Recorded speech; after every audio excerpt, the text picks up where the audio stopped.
असलामुअलैकुम दोस्तों, क्या हाल है? ठीक हो दोस्तों? आज ਦੀ ਵੀਡੀਓ ਦੇ ਵਿੱਚ ਅਸੀਂ ਤੁਹਾਨੂੰ ਫਿਰ ਜੰਤਰ ਦਾ ਵਿਜ਼ਿਟ ਕਰਾਉਣ ਲੱਗੇ ਹਾਂ ਤੇ ਤੁਸੀਂ ਵੀਡੀਓ ਪੂਰੀ ਵੇਖਣੀ ਹੈ ਤੇ ਵੀਡੀਓ ਨੂੰ ਲਾਈਕ ਵੀ ਕਰਨਾ ਹੈ।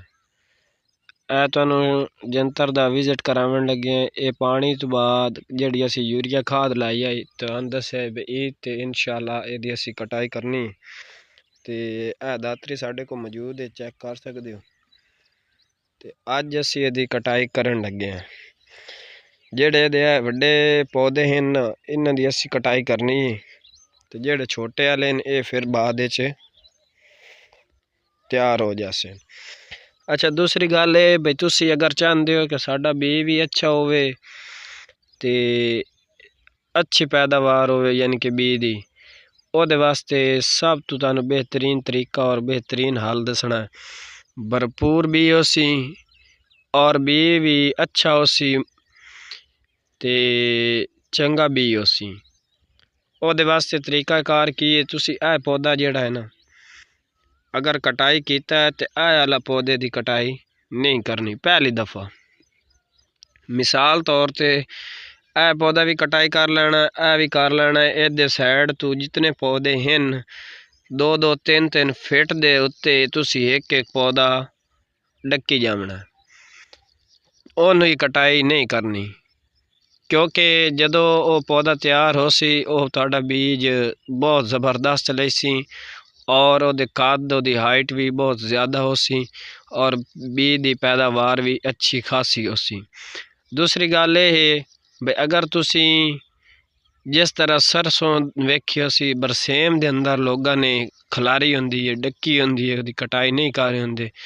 जितने तुसी पौधे वक्फे ते खलरे सो ना उतना तुहाडा जंतर दा भी अच्छा खासा हो सी और ये पौधा वड्डा हो के ये जनाब अच्छी खासी ग्रोथ करता है। दूसरी गल ये है बई तुसी एक साइड तो जंतर की कटाई करो, अगली साइड तुहाडी खुद बखुद तुहानू नाल दे नाल तैयार होंदी नज़र आ जासी। ये पिछे फिर इस तरह हो जाना है, जिस तरह तुसी अगले सिरे ते पहुँचना है ना पिछे फिर इस तरह हो जाना है। और असी तुहाडे नाल गल कीती है कि असी ईद ते दी कटाई लाजमी अपने जानवरां नूं करके पावनी। इंशाअल्लाह ईद ते हालां तिकर तकरीबन 5वां दिन ईद दा है, यानी कि अज तो बाद 4 दिन ईद दे पै हैं। 5वें दिन जाके ईद है। 5 दिनों तक मेरा अंदाज़ा है कि ये अच्छा खासा हो जासी। तकरीबन ज़्यादा नहीं था एक गेठे ग्रोथ लाजमी करसी। और इस टाइम भी इसकी जिहड़ी ग्रोथ की गल की जाए या दूसरा यदि गल की जाए तो यह भरपूर तरीके दे नाल ग्रोथ कर रहा है और बहुत अच्छी फसल हुई है, बड़ी ज़बरदस्त हुई है। अल्लाह इसनूं सलामत रखे।